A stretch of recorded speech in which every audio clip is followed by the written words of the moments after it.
Hey, what's up, everyone, and welcome back to Franchise Unfiltered, the show where we cut through the hype and give you a clear, honest look at business ownership, franchising, and the decisions that actually shape your freedom. Today, I'm joined by Rosalie Black, who is the founder and CEO of VibeHouse Hot Pilates, and Marisa Kochnover, who's the director of franchise development with VibeHouse. So, ladies, welcome. Thank you.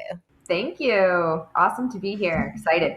Yeah. I'm excited too. It's a cool, it's a really cool concept. It's a hot concept. Yes, it is a hot concept. And it's unique, right? I mean, I think everyone listening is probably familiar with Pilates in general, but in the landscape of franchises that are out there, there's a lot of success stories with Pilates franchises, but your model is definitely unique in a number of ways. So looking forward to unpacking some of that today and just hearing a little bit of your story. So with that, Rosalie, kind of give us like the quick 30,000 foot view, like what is VibeHouse and how did you get into this business in the first place? Yeah, so we are a infrared heated, music driven mat Pilates studio. And funny story, actually, how I got started is I wasn't even looking to start a studio. I was actually just looking for a workout that didn't exist. So, yeah. So I knew I loved my high impact workouts. I loved going to hot yoga. I loved going to the gym. I had a couple different types of memberships, but nothing that really had all of those things that I loved under one roof. So I was taking Pilates a lot, and I loved the workout in Pilates. I thought it was amazing. It was low impact, but for me, it was just missing some things. Mm-hmm. And I wanted to layer in heat because I loved to sweat. I loved working out to good music, so I wanted to add in the music component. And of course, I wanted to have that community aspect. I wanted something community first, people first. Yeah. And I got that from all of the places I was attending, but I didn't get it, as everything under one roof. So that's really how this concept started. Yeah, it's interesting because, like hot yoga, I feel like has been kind of a thing for a long time, but you haven't really seen it in Pilates or, some of these other workout types. And we can maybe get into this a little bit later, but I also, for a number of reasons, like that you guys are a mat Pilates instead of the reformers. It definitely reduces some of the startup capital that's needed because those reformers are not cheap. But I think there's probably a little bit less of an intimidation factor too for people that are wanting to get started in Pilates. My wife has done Pilates for years, and I've done some like at home Pilates workouts with her, like on a mat, and they're actually very difficult. But there's no way I'm going to an actual Pilates studio with a reformer and having to get on that thing and try the different exercises that they're doing. It's intimidating. Totally. Yes, it's very intimidating. Matt does take that away. So that is a really fun part of our brand. So yeah, very cool. So, and I think you were in real estate before you started VibeHouse. Is that right? Yes. Real estate for 12 years. Okay. So you kind of, I imagine, have brought a lot of that experience into it. You didn't set out looking to, create your own Pilates studio or Pilates company now, but really just kind of saw a gap in the market and said, hey, I'm going to, create this or build it exactly the way I would want it. And clearly it's worked. Yeah. And real estate, I mean, everything I learned in real estate has transitioned into this entrepreneur dream. So I learned a lot about marketing, sales, being obsessed with client experience, and how to galvanize teams and running high performing teams. I learned all of that in my real estate career, and that translates directly into this business. And I brought a lot of those skills when I was creating this brand. So yeah, I bet it definitely helped. Yeah, it makes sense that those skills would translate to this. And I think it's Marisa, you can speak to this. You've been in franchising for a long time, worked with many different, types of franchises. I think the hardest part of any of these businesses is, building and leading high performing teams. Yeah, yeah, and following the process. You need to follow the playbook and not create a path for yourself, right? Figure out exactly what works as it's laid out for you, and lead your team with energy, passion, day in and day out. Mm-hmm. Yeah. So how long ago, Rosalie, did you start the business? We opened our first location in 2023. Okay. So a couple years ago. And at that point, I mean, sounds like you weren't even initially thinking of starting your own business in the Pilates space, but at what point did franchising get onto your radar and you were like, hey, we might really be onto something here and we could go a lot bigger? Yeah, crazy story. So when we first opened, people would walk in and they assumed we were a franchise. There were so many people that would automatically assume we were already a franchise. And I always thought that was cool. I was like, wow, I really think that, wow. And I would tell people, no, like I really just built this. Like the concept, I made it, I built it. It came from my brain, really, and nobody believed me. It was hilarious. I'm like, this is not a franchise, like, please.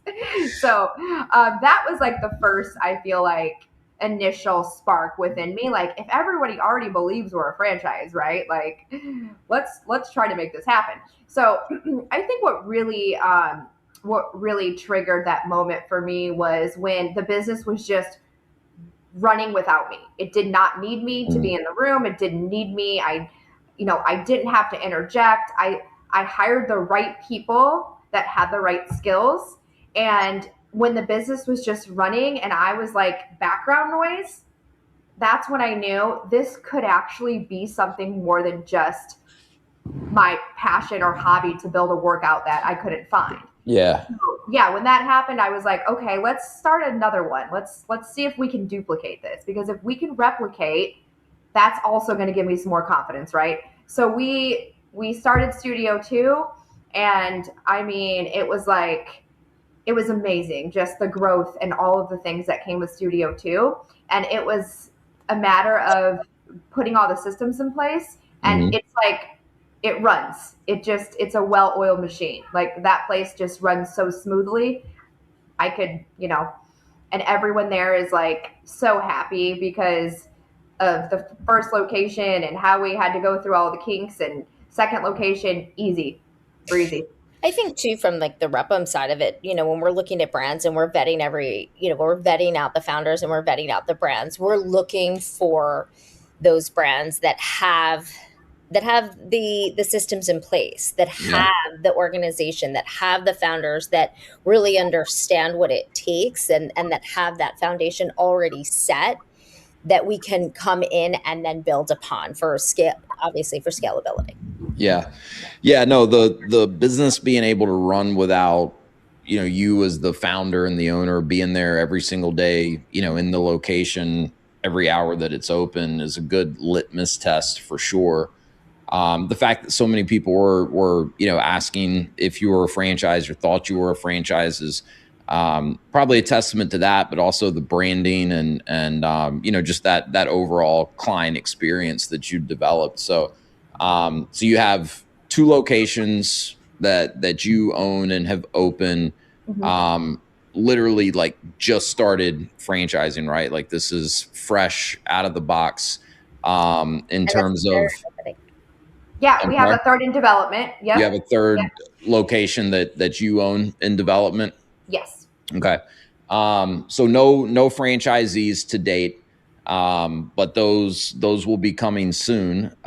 So some of this is just going to be based on your personal experience up to this point. But I think for those listening to a show like this, they are obviously curious about business ownership. There's some drive and motivation to own their own business, but there's a lot of unknowns, right? And while we can never guarantee anyone any certain results, I think it's really helpful for them to get as clear and unfiltered of a look as they can as, what is the day-to-day of me owning a business like this going to look like, and what do I need to be prepared for?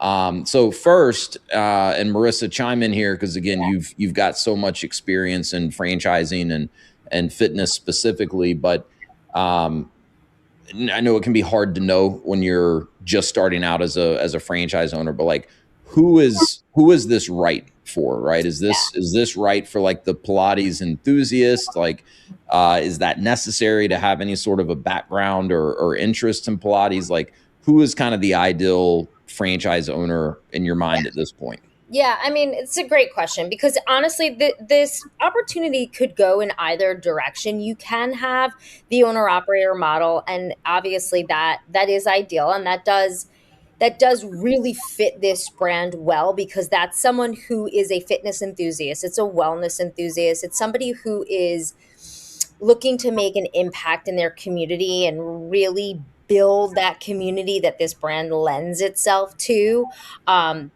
That's definitely huge for someone like that. It is also for somebody who is semi-active and wants that model as well, right? Notice the choice of word there, though: semi-active, not semi-absentee. Yeah. Um, this is not Not totally passive to own a no, business. this is not, Interesting. yeah, yeah, this is not that. This is not somebody who's looking to put in nights and weekends. You've got to be ready to put in some work, at least in that first year, even if you have that point person. Because as Rosie is super fond of saying, even if you have somebody who's the face of the place and doing that day in and day out work, you have to be ready to be the vibe behind the vibe. Yes, you got to be the vibe behind the vibe. You got to Yeah. create the culture. Yeah, the culture is everything. Yeah, that everybody wants to be a part of. It starts top down, so you got to be real with, and I think what people really need to understand about fitness is when you own a fitness business, and this is, you gotta have like real self-talk with yourself. Fitness is 365 for the most part. It is 7 days a week. Now, you might close in the middle of the day and give yourself a little break, but these are early morning hours. Oftentimes, they're late night hours. Fitness is the real deal. So you got to be ready for that. You got to want that. Absolutely, yes. It's a lifestyle choice with fitness. Yes, absolutely. And a fun lifestyle choice. Fun one. It's and an impactful lifestyle choice. And, it's meaningful. It's so purpose driven. Like there's so many positives to it. And yes, it is long, and, you have to be a good leader. You have to know how to galvanize. You have to learn how to lead a team. But it's just so rewarding. It's rewarding to what you can do for people. It's rewarding to the community, and there's just so many great things that you can accomplish in fitness. And plus you get to be fit, of course. Yeah, well, if you're not fit, something's wrong. Believe it or not, I get that question from time to time, right? Where, you recommend a fitness concept to someone and, maybe they're not in the best shape.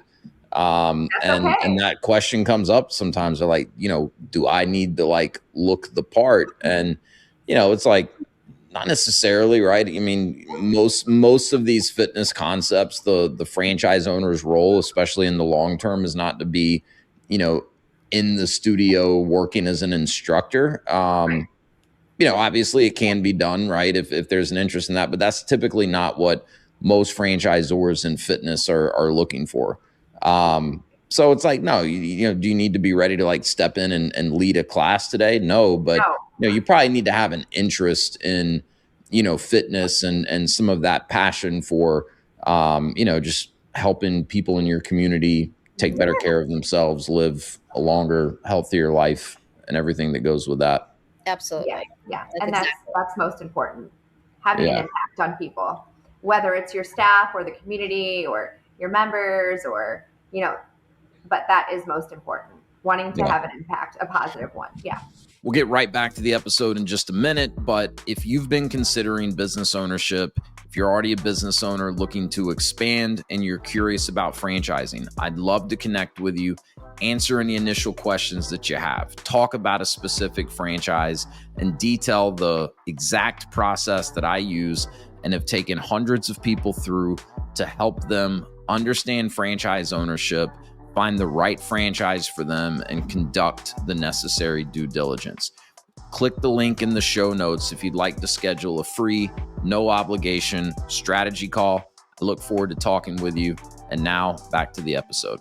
So what I'm hearing in terms of kind of who could this be right for, don't necessarily need to have a background or specific interest in Pilates. It's more of that, desire and ability to build and manage a team. I like to be the vibe behind the vibe, because it's so true. The culture within your organization starts at the top. And, at the end of the day, whether you're a full-time business owner or semi-active, I mean, there's so much terminology that flies around out there. But at the end of the day, if you own the business, the buck stops with you. With you. Right. Absolutely. And I think what a lot of people don't fully get is, Marissa, you hear this all the time, just like I do. People want these nice little neat, boxes of, okay, well, how many hours a week should I expect to put into this business? Is it 10 to 15 or 15 to 20? It's like, it's not really how business works. It's not really how life works. And a lot of that is going to depend on how well you execute as the business owner, how good of a leader you are, right? Are you able to hire the right people? Are you able to inspire them and motivate them? And can you delegate appropriately? Like, we all know people that are terrible delegators or micromanagers. So you need people that can build that team, set the tone, and lead. What does the role of the owner look like in the beginning? And Rosalie, maybe you can speak a little bit to, like, how are you spending your time in, say the first 6 months that your first studio was open? And then I'd love to hear how that has kind of changed for you as you've gotten a second location open, third in development, and now you're franchising. Yeah, your first 6 months are, I mean, you are in it. You're in the weeds, right? Like, you are trying to understand any and everything and trying to get all the kinks out for location 2, right? I mean, that's what I learned. I mean, you will be in the business every day, if not in the business, you're working on the business, right? So, in the weeds the first 6 months for sure, but it definitely prepared me to not have to be there every day for location 2. As long as you are able to put the right systems in place and learn from mistakes and be super involved with staff and community, I mean, I think that, the sky's the limit in what you can do after. But your first 6 months, first year, definitely more hands-on.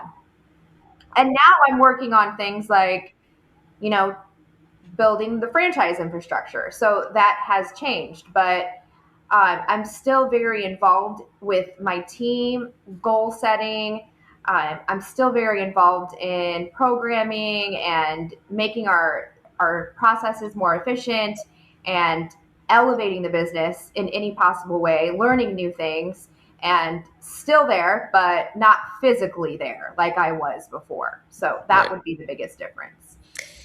And what I think too, and within what Rosie has learned, kind of her learnings, we've now applied into the system, obviously, right? And what's been amazing, and I don't want to necessarily put words in your mouth, Rosie, but kind of what's been amazing with the partnership of Repum and VibeHouse really has been the different pillars of the Repum group. We've been able to apply our knowledge and our value add that we have at Repum Group to what what she's bringing to the table with VibeHouse, right? So our Scalum team has really been able to apply our different levels of infrastructure into her what already existed within VibeHouse, right? So we've been able to add different levels of infrastructure and then bring in different players within the fitness industry that we already have tapped to really grow responsibly.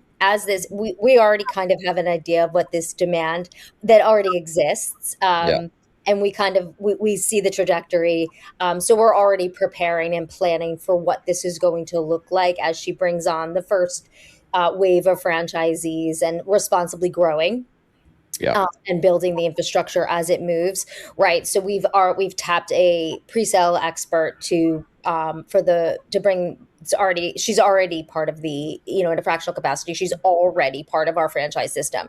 So that infrastructure has already been laid down. So even our franchisee number one already has all of that in place. And then we've already got talks out to be adding onto our system as we grow, for key players to be bringing onto the team. So all of the infrastructure in place so that and I say this so that the support and playbooks are already there for that day in and day out role, that yes, you will be in the weeds, but the best part about it is you're not in the weeds alone. Yeah, absolutely. We did all of that already. Yeah. Well, We yeah, went that's through all of that already, so people can have it on a silver platter for them and take the playbook and run, and they can build this quicker than I can, right? So that's the whole point, I think, and being involved and learning your community members' names and how to interact and all of those things are super important in the beginning. And Yeah, 100%. I mean, that's the value in a franchise, right? Is being able to, as a brand new franchisee, like, you'll still make mistakes. There will still be unexpected kind of curveballs thrown at you, but you get to benefit from a lot of what the founder has figured out yeah. already. Mhm. Once it's a more mature brand, you get to benefit from what the franchisees before you have learned. And to kind of highlight, Marissa, some of what you just spoke to, and those that listen to the show regularly have probably heard of the Repham Group before.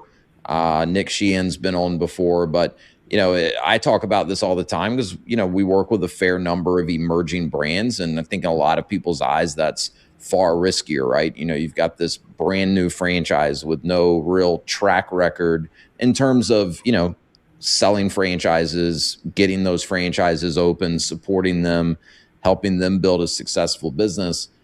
When there's a partnership like this, though, with a young emerging brand and someone like Repham with all the different support pillars that you have, but then also just the experience and knowing, okay, what does the infrastructure need to look like to support the first 10 franchisees, but how does that look different for us to be able to effectively support 20, 30, 50 plus franchisees. That's invaluable, and that goes a long ways to diminish some of the risk that would typically be there if you were like a very early adopter looking at joining an emerging brand. Oh, absolutely. Yes. Yeah, 100. it's huge, and again, none of that is to say that it's bulletproof, or that as the owner you're not going to have challenges. Rosalie, like, what was one of the biggest surprises for you as a new business owner in the Pilates space? Like, what's one thing that now that, had you known when you were first getting started, would have changed things or made things easier for you? That's a really good question. I don't even know if I have the right answer for that or an answer for that. Well, no worries, not to put you on the spot. I'm just Yeah. thinking, what are some things that, you would really want your incoming franchisees to have their eyes wide open and be prepared for? Like we touched on earlier, with any of these businesses, I think, building and leading the team is probably the hardest part, right? Yeah, I was Finding gonna and say keeping hiring. Yeah. good people, right? So, Yeah. there's just no way around that, right? Right. If you're Right. going to own a business, that is a challenge that Hmm. you're going to have to figure out how to overcome, Hmm. right? So, what are some of those types of things that, no matter how good the playbook is, no matter how robust the support is, Hmm. these are things that your franchisees are going to have to be prepared to face head on, and not let it derail them. Yeah. I mean, again, I think that, of course, hiring and being consistent with your team is super important. Really understanding sales and marketing is extremely important. Real estate, because that is my background, so that came very second nature to me. I think that is a very important decision, especially when you are new and you don't necessarily know where to go or what class of real estate to be in, or do you know the difference between $25 a foot and $45 a foot, and how that can impact your business? I think Right. that's huge. And I that was my background, so I understood that. And for a new franchisee, I think understanding the real estate aspect, which is amazing that we have the The building. Repum team, build them. Yeah. I think that was one of the things that attracted me to Repum, because of that whole process that they have with the real estate. I think that can really make or break you. And to have that and have them backing us and backing all the franchisees with build them, I mean, I think that is huge. Um, but yeah, I think that would probably be my best advice. And I think the human component too. I mean, I think no matter what kind of support we're offering, I think that the human component is always what you've got to be mindful of. You've got to be ready to. At the end of the day, these are humans. Whether it's the humans on your team or the humans that you have to face every day, that you're serving the public. yeah, absolutely. Yeah. To be ready for that, have a thick skin, know Yeah. how to understand the difference between constructive criticism and a negative person, right? Because there is a difference. You Yeah. have to be 100%. solutions oriented. That's so important. And you really have to understand you really have to understand those things. I think that it really will set you apart in business if you can get that, for sure. Yeah. We'll get right back to the episode, but I wanted to quickly share a free resource with you. If you're curious about franchise ownership and want to learn more about how countless people, including myself, have leveraged franchising as a way to create more freedom for themselves and to take control of their livelihood, I've put together an ebook. It's called Franchise Wealth Creation, and it's the perfect starting point for anyone that's just curious to learn more about this whole franchise thing and how I've helped hundreds of other people navigate all the steps involved in understanding and researching franchising. So click the link in the show notes, fill out a short form. I'll send you the ebook. I think it's a great starting point if you're curious at all about learning more about franchising. All right, let's get back to the episode. Yeah, you've alluded several times to your community, right? Your members. And I think it's important, for people looking at any sort of a fitness or even really just any sort of a membership based type business model. That's very important, right? This is much more than just transactional, right? Because retention rates are incredibly important. You want your members to keep coming back, and a big part of the way you can do that is to make them feel like they're part of a community. All right. Absolutely. So what are it's another reason that franchising makes sense, right? I mean, you could go and open 50 of these across the US, but you physically, Rosalie, can't be there in all of those locations, right? Right. So you really need someone with ownership to be there to be the vibe behind the vibe, if I didn't butcher that. So what are some tactical things that you've been able to do in your locations to really create that sense of community that franchisees will be able to replicate, maybe with their own kind of twist to it, right? But what are some actionable things that they can be doing as the owners to create that community feeling? They definitely have to be involved. So again, it goes back to that first 6 months, or however they see fit, but they definitely have to be involved in the studio. They have to know the members' names. They have to treat members, every case is different, right? So getting to know the names, getting to know their stories, getting to know their goals, and that is going to take them very far, because when you take out the transactional part of it and actually have that human connection, it's amazing, and it will really set you apart, especially in a market with a lot of different brands, right? We really care about our community. We really get involved with the community. We do a lot of business to business. We help small businesses. They come into our studios each week. We host pop-up events. We invite everybody in. We're very welcoming, never speaking negatively about any other studio in the area. I mean, we really, really are, we take a lot of pride in people just coming to us. We don't care if we're the third or fourth or whatever it is studio that they're visiting. We're just happy for them to be there, and we make them know that everybody is welcome, and that really shows because everything we do is very intentional there. You know, everything is super positive, and we support the community a lot. So Love that. I want to kind of pull this back too, because I want to paint this picture for your listeners, because in traditional Pilates you've got 12 to 15 reformers, right? So that's you only got 12 to 15 spots to fill up. In mat-based Pilates, you don't have those big machines. You have all that extra space. So we have 30 to 40 people in each class. And what that does, it creates an energy. It creates an excitement.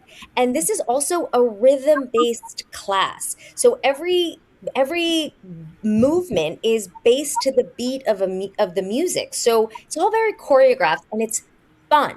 So people, and then you pair that with the infrared heat, which it does a lot of things. But one of the things is it makes you feel really good. Yeah. So it's an endorphin rush. So you're coming out of there all feeling good. You're not spent and exhausted like you just like worked out as hard as you possibly can. You actually feel good. You feel energized. So we've got all these endorphins pumping through. So you've got all these people excited and feeling like they just had an excellent workout. So you've got this community area where now people are hanging out and drinking a juice and having a coffee, and you've created an energy and a vibe that people all want to be a part of. So what does that do? That leads to membership. That leads to retention. That leads to community. Referrals, word of mouth, people go and telling their friends about it. Hey, you got to come check this place out. So we get tons of that. It's all word of mouth. Yeah, exactly. So for an owner, what does the owner need to do in that moment? Show up and smile and learn people's names, and it's shaking hands and kissing babies. It's very good. Yeah, well, that's what I wanted to kind of get at, right? Because I think a lot of times when people kind of imagine owning a business like this, they don't quite know how to envision, like, okay, but what would I do, right? If I'm not going to be the Pilates instructor, does that mean I'm like tied to the front desk, 9 hours a day working the front desk? Am I washing towels? Like, you know what, especially in the beginning, you may be doing a little bit of all of those things. That shouldn't be your full-time job. No one's looking to buy themselves a job here, right? But you build that sense of community with your team, right? You show up, hey, I'm not above, washing the towels or taking out the trash or whatever. Anything I'm going to ask you guys to do, I'm willing to do too. Showing up, getting to know the members that are coming in. I'd love to hear a little bit more about, like, what are some of the things owners can do outside of the studio? You've talked a lot about community involvement.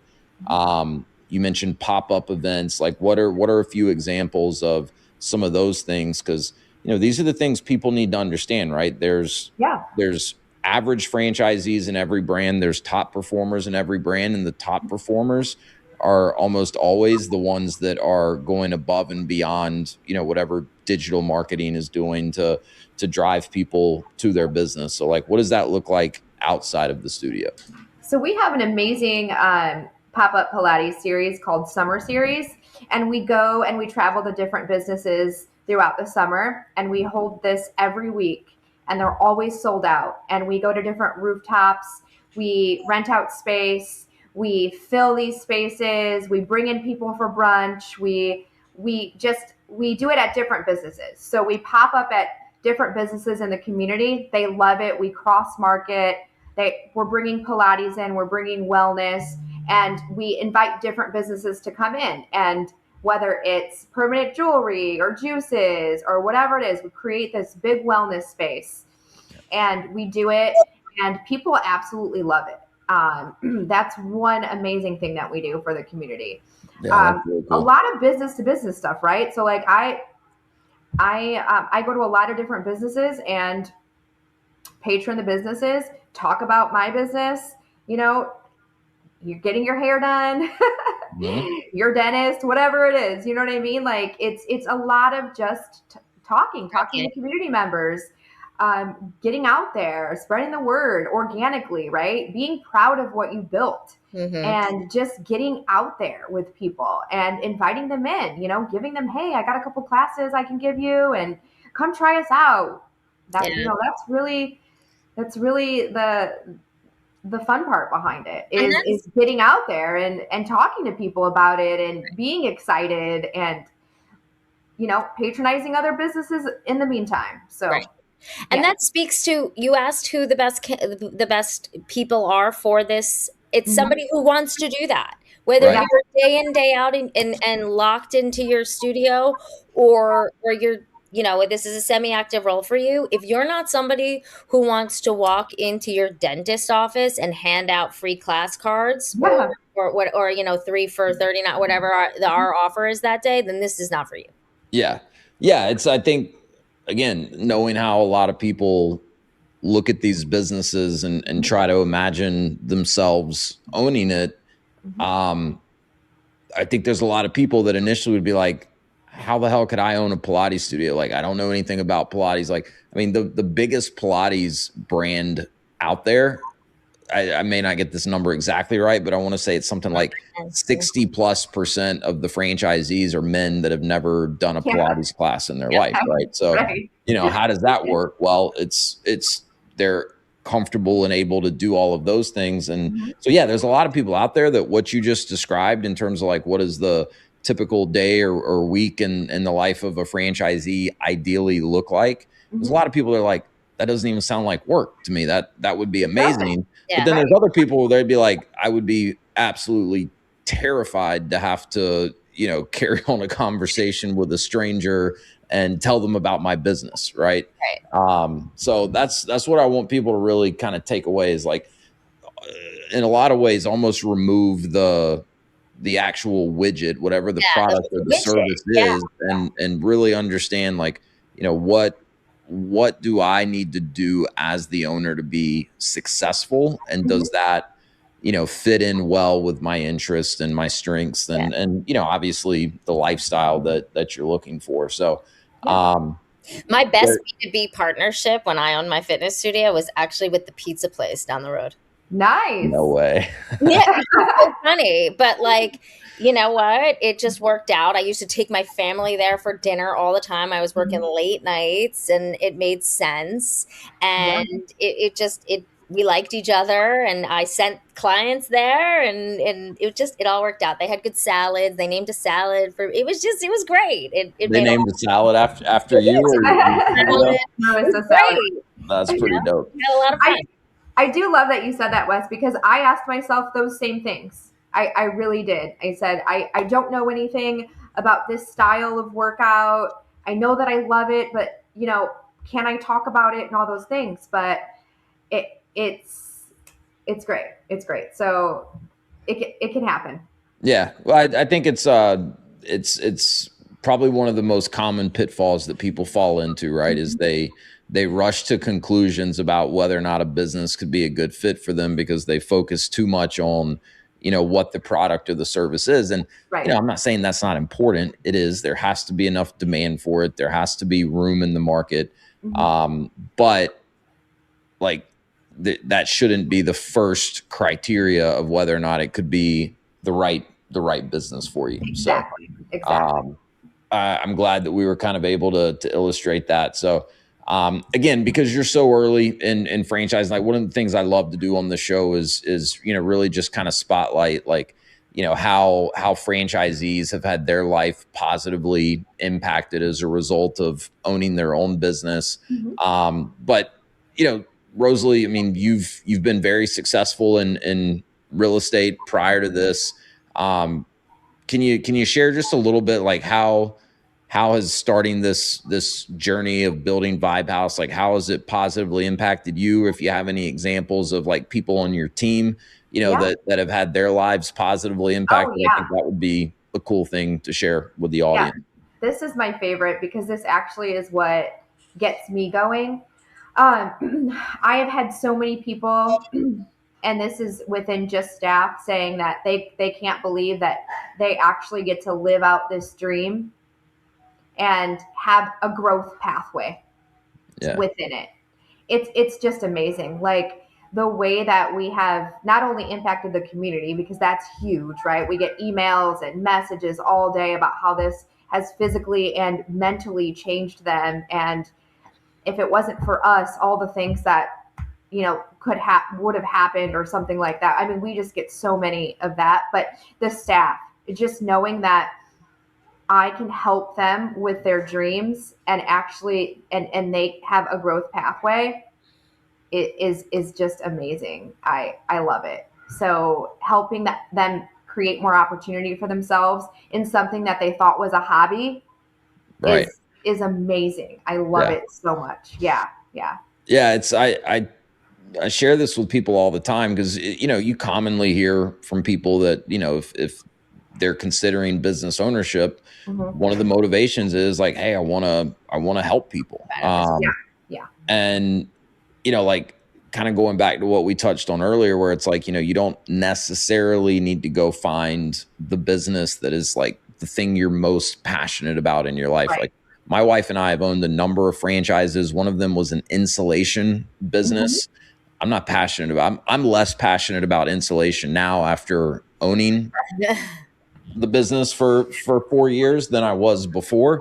Yeah. We own a custom shelving and custom closet franchise, right? Like we were not passionate about any of those, but what we've really learned to be passionate about is creating good opportunities for Yes. the people on our team, right, that are willing to work hard, and seeing how we've been able to help positively impact them.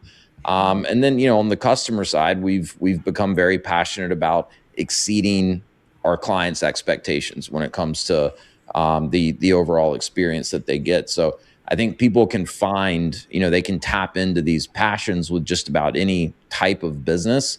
Mm-hmm. But there's just so many stories that you hear talking to founders and franchisees, and so I think it's fun to share some of those examples, because I think that is part of what most people are looking for when they're thinking about owning their own business. Oh yeah, and that responsibility really gives me, so much purpose. So I love that responsibility. It's pressure, but it also is, I work well under pressure. So let's Yeah, go, let's go. So I love that, and I want to change as many lives as I possibly can. And whether that's in our community or with our employees, that's why I get up. So I love it. Very cool. It's a whole vibe, isn't it? It's a vibe. Well, vibe. So wide open across the country right now. For those listening, this is literally like probably the newest franchise that I'm working with right now. So don't even have to worry about is territory available in your area. So if it's something you want to learn more about, reach out. Happy to get you connected. Rosalie, Marisa, any last thoughts you want to share with the audience? Any social media or website links you want to point them to if they're interested in learning more? Oh yes, please follow us on social media. You'll Yeah. love it. Come on. Follow the Instagram at VibeHouse Pilates. It's definitely one to check out, one to follow. They are awesome at what they do. We'll put links in the show notes to make it easy for people to find. But really appreciate you both tuning in, or joining me, I should say, and thanks to the audience for tuning in. But we yeah, we'll put links to website, social media in the show notes so people can go check it out. And yeah, if this particular franchise piqued your interest, reach out to me and we can find out if you're qualified and get you connected with Marisa so you can start learning more. But thank you, ladies, both so much. Really enjoyed it. And Rosalie, congratulations on the success and good luck as you kick things off with the franchising portion of your journey. Thank you. Thank you, Wes. All right. Thanks, everyone. We'll see you next time.